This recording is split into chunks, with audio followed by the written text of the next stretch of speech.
참 이번 재판이 유당 뭐 계엄이냐 계몽이냐 의원이냐 요원이냐 인원이냐 뭐 그러는데 사실은 이런 말들은 수백 수천 가지 앞으로 창작하기 나름이에요.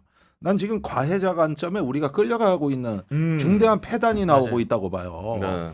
자, 윤석열 얘기는 이거예요. 어떤 사건이 벌어졌는데 여기 가해자가 피해자 뺨을 그냥 싹 때렸어.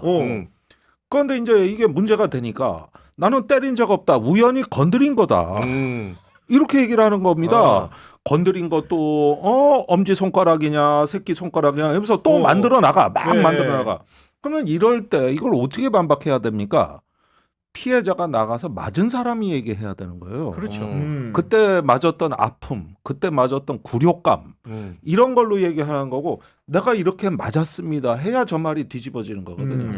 근데 지금 헌법재판은 이 가해자의 논리와 가해자 관점을 분쇄시키는 걸로 끝나고 있어요.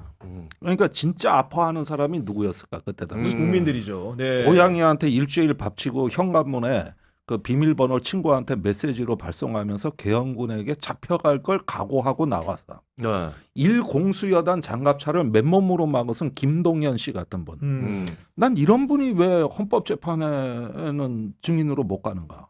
이젠 뺨을 맞고 그때 울고 두려워하고 내가 어쩌면 희생될 수도 있다는데 내 목숨이 걸린 일이라고 생각했던 그 내용이 난 나가야 된다고 봐요. 근데 빨리빨리 하다 보니까 자꾸 생략되는 것 같고 가해자 관점이 됐는데 이걸 밀로세비치 재판이에요. 네. 전범 그 세르비아 대통령 밀로세비치가 20만 명을 대량 학살했습니다. 그랬는데 전범 재판에서 국제형사재판에서 엉뚱한 일이 벌어진 게 자기가 직접 변론하겠대. 이래가지고 6년간 재판을 하는 동안에 네. 변호사를 지도했고 이러면서 바깥에 밀로세비치 지지층이 극렬 시위를 한 거야. 그러니까 감옥에서 죽으니 걔들이 장례식까지 치러져. 그래가지고 딱 지금 윤석열 재판을 보면은 재판을 자기 선전장으로 활용하던 그 저기 대량 학살 반인도적 범죄의 주범인 밀로세비치 재판의 현대판에 부활로 갈 위험이 있다. 실제로 부정선거 탄핵 반대가 지금 여론이 계속 올라가고 있는 맞아요. 게 네. 바로 저 재판을 악용하는 그 세력이 자기들의 가해자 관점의 서사를 구성해서 계엄이 아니라 계몽이고 의원이 아니라 이렇고 부정선거는 실제로 있었고 네. 이 서사를 만들어냄으로써 결국은 이제 이걸 또 악용하는 그러니까요. 나는 이런 부분도 있다고 봐요. 근데 거기에 저 한 말씀만 더 보태면 저 전적으로 동의를 하면서요. 어차피 윤석열 측에서는 저는 그런 헌재 변론을 자체를 탄핵을 이 변론을 통해서 막겠다. 이 의도는 없다고 봅니다. 그러니까 정치 선전의 장으로 쟁점화로. 그러니까, 네. 조기 대선 국면 어차피 탄핵은 될 것이고 네. 그러면은 자기들이 살 수 있는 방법은 조기 대선에서 어떻게 좀 해보는 그런 방법인데 그 선전의 장으로 활용할 가능성이 높다고 보거든요. 그게 어떻게든 바로 보수 밀로세비치 정권에게 해서? 관점입니다. 그렇죠. 이게 굉장히 중요합니다. 예, 근데 제가 좀 화가 나는 거는 그런 의도로 헌재 변론에 임하고 있다는 건 많은 국민들이 아실 거라고 봐요. 네. 근데 이거를 언론들이 그러면 이 변론, 윤석열 측에서 내놓는 논리라든가 주장 하나같이 말이 안 되는 억지 주장이 많은데 레거시 미디어들의 상당수가 그걸 그대로 전해줍니다. 그러니까 어떤 관점이라든가 이게 얼마나 논리적으로 말이 안 되는 것이고 방금 김종대 전 의원님이 얘기하신 것처럼 네. 그런 식으로 좀 비판적으로 접근을 해야 솔직히 뭐 정치 고관여층이라든가 시사에 관심이 많으신 분들은 영상도 다 찾아보고 이렇게 다 하겠지만 그렇게 흔히 말해서 언론들이 중도라고 하는 그 중도층이 있지 않습니까? 시사에 관심이 없고 먹고 사는 문제에 바쁘신 분들은 레거시 미디어들의 제목이라든가 이런 것만 보면은 진짜 뭐가 문제가 있나 보다. 국회 소추 말이 되는 것이 말이 되는가 보다라고 생각을 하기 쉽고 그래서 저는 여론이 네. 이상하게 지금 형성이 되고 있다라고 보거든요. 그러니까 정말로 김종대 의원님 말씀대로 그 가해자의 대판이 되고 있다 보니까 그 피청구인 윤석열 가해자뿐 아니고 예를 들면 검찰에 와서 맞는 말을 했던 이진우 전 수방사령관 같은 경우에도 가해자 아닙니까? 그분도 이제 중요 임무 종사자인데 증인으로 나와가지고 중요한 답변에는 답변이 제한된다. 이런 식으로 말을 해서 그 배경이 뭔지 알고 봤더니 김용현 전 국방부 장관의 변호인이 그 만났다는 거 아닙니까? 접촉을 시도했다는 건데 이런 거 검찰이 계셨으니까 우리가 좀 어떻게 봐야 되는 겁니까? 저것은 뭐 일단은 김용현의 의사는 윤석열의 의사였다고 봐야 할 텐데 그걸 회유해서 넘어갔던 측면 하나가 있을 것이고 또 하나는 좀 차이가 왜 곽종근 뭐 또 홍장원 네. 여기는 진실대로 얘기하고 여인영, 이진우 네. 이런 사람들은 말을 바꾸는 걸까 또는 진술을 차이가 회피하는 있죠. 걸까 생각해 보면 앞에 두 사람은 처벌받을 일이 없는 사람이거나 진실을 얘기하는 것이 자기에게 선처가 내려질 가능성이 많다는 것을 네. 느끼는 사람들인 것이고 뒤에 있는 두 사람은 진실을 얘기해도 크게 본인한테 도움이 될 여지가 없는 것 같다는 이런 네. 차이가 있는 것 같습니다. 여인영은 사실 주도 세력이나 다름없는 사람 아닙니까? 네. 그렇죠. 근데 그러면 조금 차이가 예를 들면 이진우 뭐 그다음에 또 네. 그 곽종근 사령관, 곽종근. 곽종근 네. 사령관 이 두 사람은 조금 비슷해 보이지 않습니까? 좀 차이가 있는 게 곽종근 여기는 지시를 받았지만 국회의원 끌어내라는 지시를 받았지만 지시를 전달을 안 해버린 사람 아닙니까? 그것을 거부를 했던 사람이거든요. 네. 그러니까 그걸 진실되게 얘기하는 것이 정상 참작될 여지가 많은 것 아니겠습니까? 그런데 이진우 여기는 그 지시를 받고 나서 밑에 조성현 단장에게 그렇죠. 끌어내라고 네. 일단 지시를 했던 네. 그런 그 잘못을 저지른 사람이거든요. 네. 그러니까 이게 형격이 차이가 있는 겁니다. 아, 중요한 차이가 진실을 얘기해서 있네요. 도움이 되는 사람과 어. 뒤늦게 아이고 말을 잘못했다 처음부터 부정을 걸 하고 후회하는 사람과 이 차이가 좀 있는 거라고 봐야겠죠. 그러니까 말씀을 좀 보태면은 그 한겨레 신문 보도인 건데 그 헌재에서 직권 증인으로 신청한 아까 말씀하셨던 조성현 수방사 경비 1단장 예. 이분 같은 게 어떻게 진술했냐면은 계엄 전에 이진우 전 사령관으로부터 공포탄 준비를 지시받았다고 했고 국회 출동 이후에는 이진우 전 사령관으로부터 국회의원을 끌어내라는 지시를 받았다고 검찰에 진술한 사람이거든요. 네.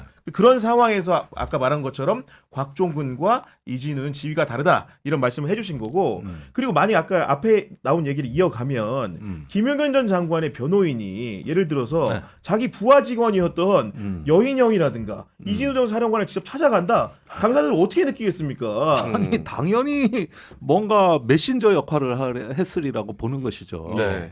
근데 그런 게 왜 허용이 되고 이게 접견이 허용이 되는지 저는 정말 검찰에 묻지 않을 수가 없어요. 거기에다가 또 하나의 쟁점이 검찰의 그 공소장, 검찰에 진술한 그 피의자들을 헌법재판소에서 그 공소장을 증거로 채택하겠다고 결정이 예. 나왔거든요. 예. 여기에 윤석열 측이 극렬히 반발하고 있습니다. 맞습니다. 이러면 지금까지 말 맞춰놓은 거 변호인 접견해서 헌법재판소 가서 이렇게 다 짠 거 이게 다 허물어진단 말이요. 네. 그러니까 이게 두 가지가 지금 교차하고 있는 거 아닙니까? 네. 그런 면에서 요 법적인 어떤 논란의 행보는 우리 박 의원님께서 어떻게 판단하십니까? 그 부분은 어쨌든 그런 거짓말을 했음에도 불구하고 네.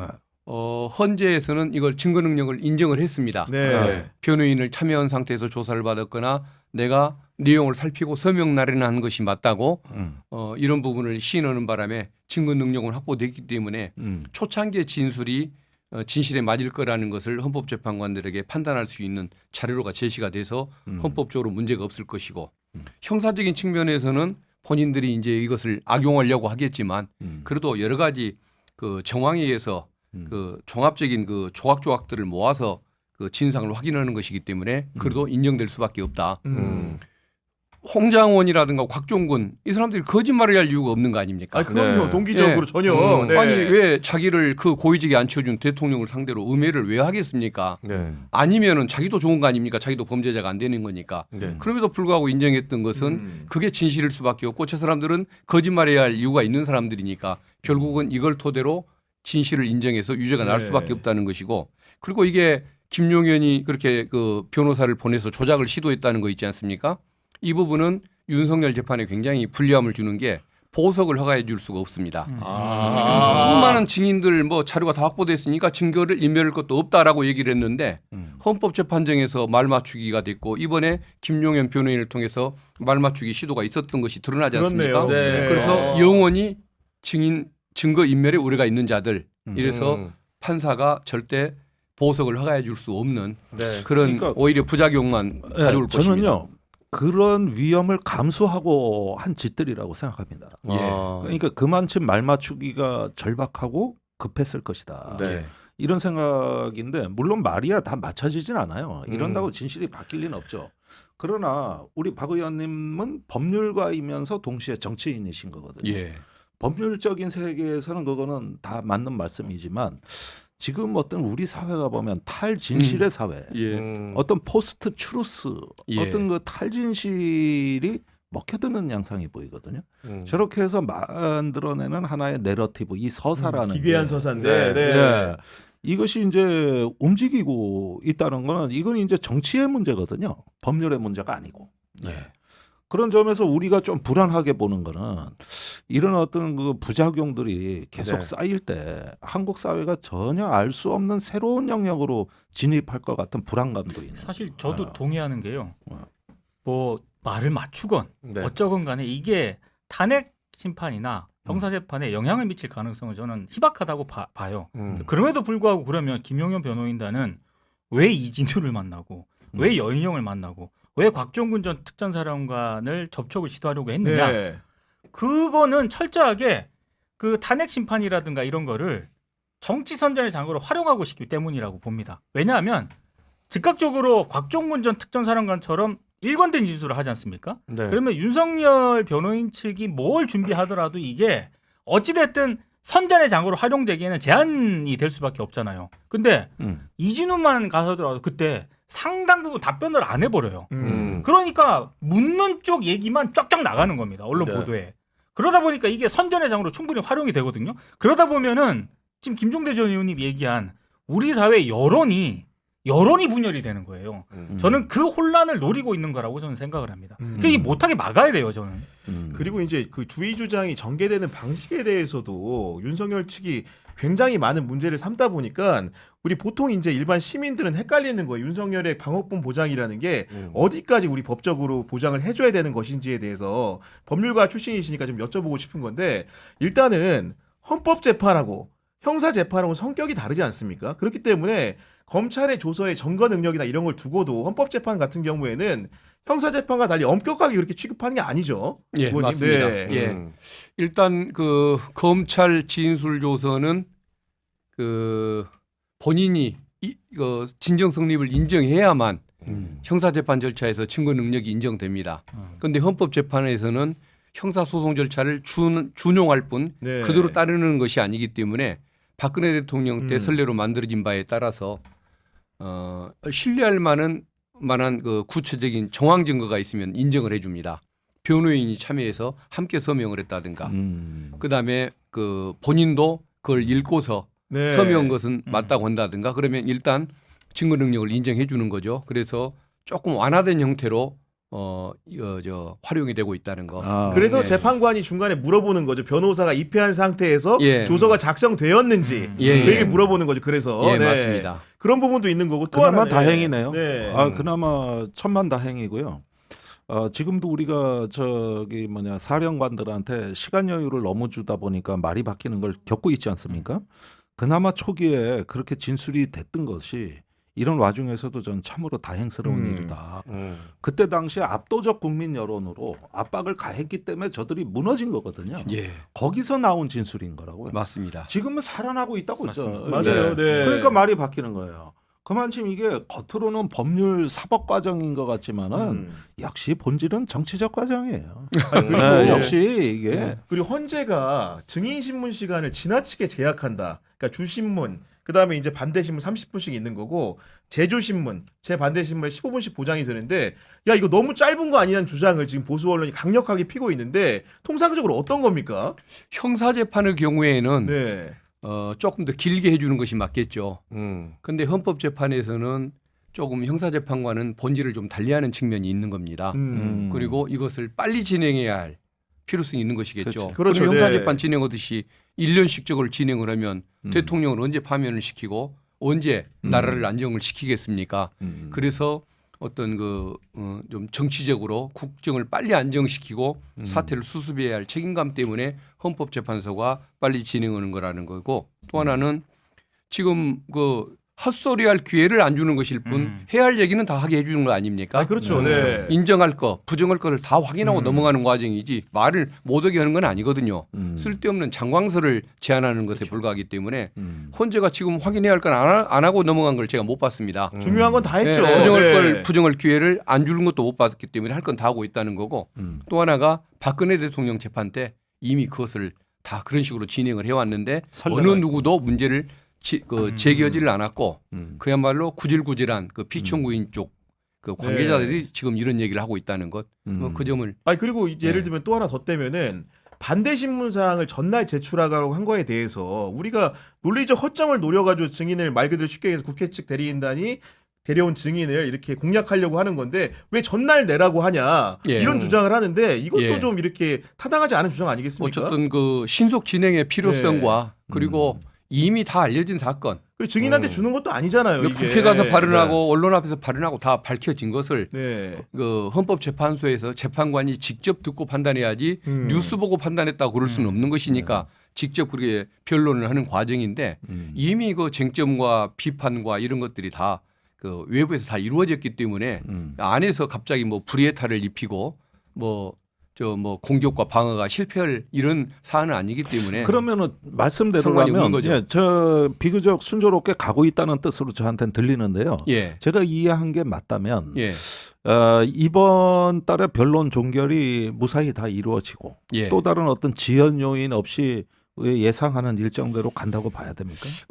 제가 보기에는 이번 목요일까지 정해져 있는데 아마 저쪽에서 또 뭐 온갖 또 핑계를 대면서 주장하고 양쪽에 또 뭐 자기 주장을 펼 기회를 주고 여러 가지를 고려하면 다음 주까지 진행되고 다음 주 목요일 날쯤 끝나지 않을까 화목 이틀 더 하고 그게 지금 제 예상이고 그리고 그렇게 된다면 박근혜 대통령 때 11일에 결정문 작성 기간이 있었습니다.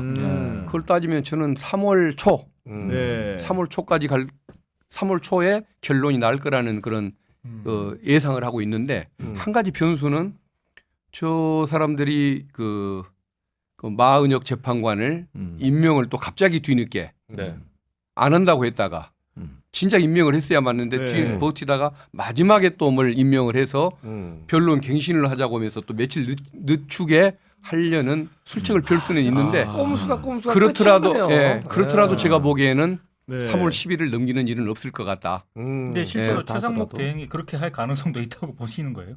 최상목 대행은 제가 보기에는 그런 술수를 쓸 사람은 못 되는 것 같은데 다만 그 내란 옹호 세력들한테 둘러싸여서 그 사람들이 시키는 대로 소신 없이 하는 거 이게 문제인 것이지 본인 스스로가 그런 머리를 쓰는 것 같지는 않은데 아마 그 주변 세력들의 또 그런 지연 술책에 따라서 그런 결정을 할 수는 있겠죠. 아니 내가 최상목 대행을 보면은 우리가 축구 경기를 하는데 심판이요. 저쪽에서 반칙을 누가 했어. 그럼 휘슬 불고 가서 레드 카드 꺼내고 옐로 카드 꺼내고 해야 될 거 아니에요. 갑자기 양쪽 감독을 오래. 양쪽 감독이 동의해야 나는 판정을 하겠다. 이런 심판이 그 판정하라고 거기 운동장 안에 들어가 있는 건데 완전히 자율성을 탈색하고 표백을 해물었어. 스스로의 그 결정을 회피하는 방식인데. 그러니까요. 그러면 축구는 누가 심판 볼 거야? 앞으로? 양 감독이 보라잖아요. 양 감독이 합의해서 하래. 무슨 심판이? 2002 월드컵 때 모레노 심판 데려와야 됩니다. 아무리 떠들어도 그냥 한 방에 눈빛이 똑같아. 완전히 눈빛이 똑같아. 안 듣겠다. 내 의지로 심판하겠다. 아니, 지금 의연해요. 법률 전문가인 박균택 의원님 설명에 따르더라도 정말로 변론 기일이 얼마 안 남은 건 사실인 것 같고 아까 최장 4차례 앞으로 남은 것 같다는 그 말씀을 해주셨는데 특히 이제 내일 그 변론 기일이 좀 집중적인 조명을 받는 게 누가 나오냐? 이상민 전 행안부 장관이 나오거든요. 이상민 전 행안부 장관이 어디까지 조사를 받았나 봤더니 검찰에도 출석했다고 친절하게 우리 언론이 소개를 해줍니다. 그리고 아마도 본인이 전해진 진술 조서의 내용들이 아마도 사실일 것 같은데 내일도 같은 내용의 진술을 민동희 평론가님 피청구인 윤석열 앞에서 할 수 있을까요, 없을까요? 안 할 것 같습니다. 왜냐하면 그러니까 일단 그 이진우 전 수방사령관도 그렇고요.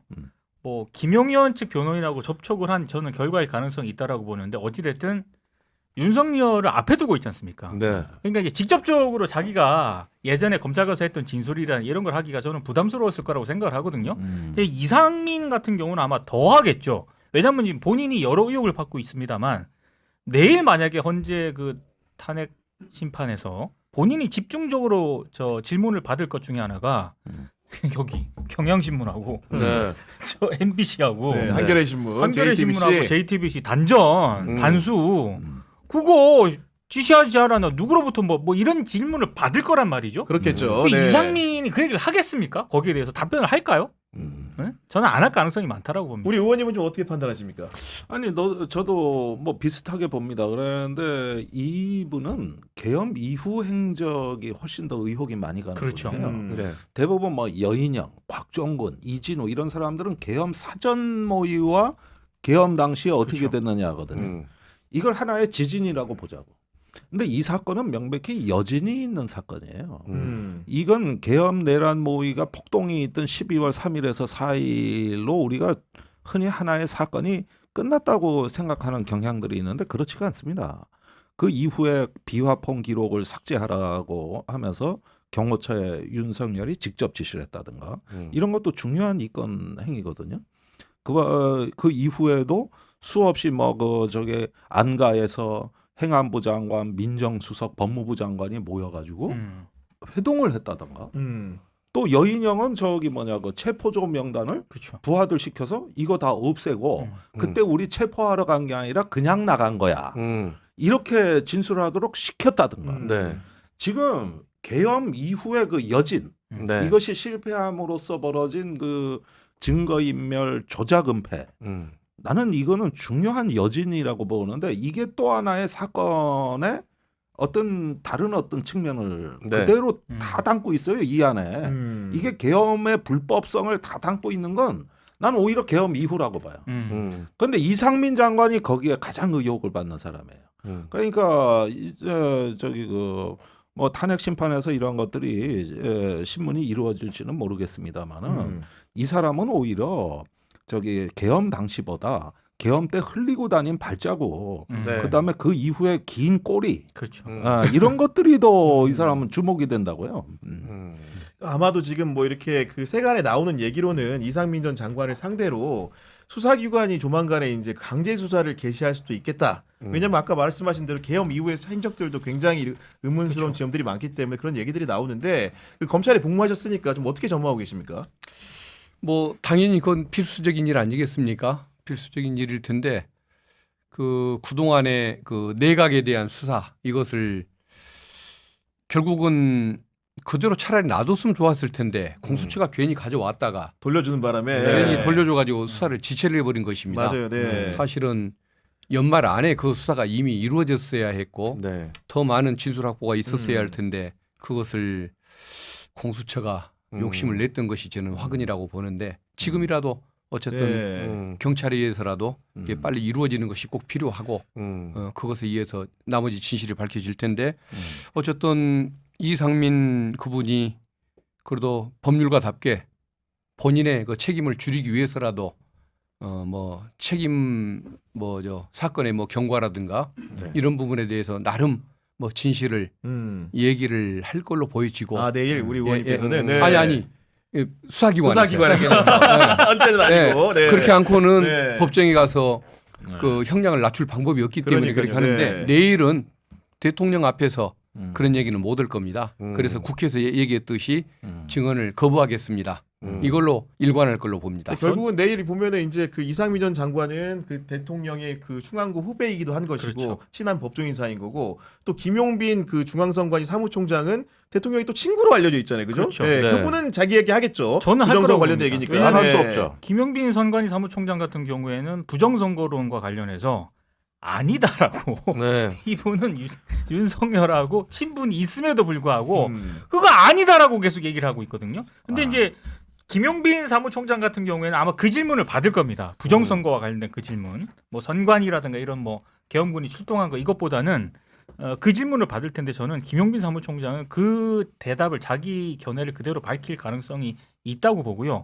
아까 이상민 전 장관과 관련해서 개인적으로 중요하게 좀 관심 있게 보는 포인트가 있는데 왜 그 지난번에 이진우 수방사령관 나왔을 때 김현태 특임단장도 나오고 네. 맞아요. 네. 707. 근데 707 특임단장한테 이렇게 헌재 재판관이 물어요. 근데 좀 다른 대답을 하니까 아니 근데 검찰에서는 그렇게 진술을 했던데 이렇게 얘기하니까 김현태 단장이 그럼 그 진술이 맞는 것 같습니다라고 얘기를 하더라고요. 맞아. 근데 이상민 전 행안부 장관에 대해서도 왜냐하면 재판관들이 다 보지 않습니까? 아, 그렇죠. 진술한 네. 거. 근데 경찰에서는 이렇게 진술하셨던데 어쩌고저쩌고 왜 언론 보도가 다 됐잖아요. 자, 그 질문을 했을 때 과연 이상민 전 행안부 장관이 뭐라고 답변을 할 것인가? 거기서 빠르게 인정하지 않으면 윤석열 앞에서 검찰에서 했던 얘기 다 얘기할까봐 조바심이 나가지고 여기서 안 한 척하고 아니 있는데 근데 나는 이게 검찰하고 헌법재판이 이게 전혀 다른 세상처럼 느껴지는 게 윤석열, 김용현을 보면은 여기 와서 제가 부정선거 음모론자가 아니라고 열심히 주장해요. 맞아. 오히려 그래. 네, 단지 그렇습니다. 어디서 제기된 의혹이 있어 점검한 거지 제가 부정선거 있다고 얘기한 적 없습니다. 이래요. 근데 감옥에 가서 옥중서신 뭐 쓰는 걸 보면 부정선거로 이 나라를 중국과 북한에 갖다 바치려고 하면 그러면은 왜 헌법재판소에서는 재판관들 앞에서 강아지 마냥 살살거리다가 감옥에 가서는 늑대로 돌변해가지고 이게 동시간대 가능하냐 이거야. 이게 그렇네. 본인도 어? 부정선거 이 부분은 주장하는 것이 창피한 일이라는 것을 본인도 인정하는 것 아니겠습니까? 네. 헌법재판관 앞에서는 자신 있게 얘기를 못하는 거 그 자체. 이게 바로 본인도 사실은 떳떳하게 주장을 못할 소리고 그냥 그야말로 그 극우 그 태극기 모독부대 맞아요. 앞에서나 네. 자신 있게 내놓을 수 있는 소리라는 그러니까 뜻이겠죠. 거기에 쓸 편지 쓸 때는 예. 완전히 이제 부정선거로 나라 망하게 생겼으니 구해 주십시오. 예. 아니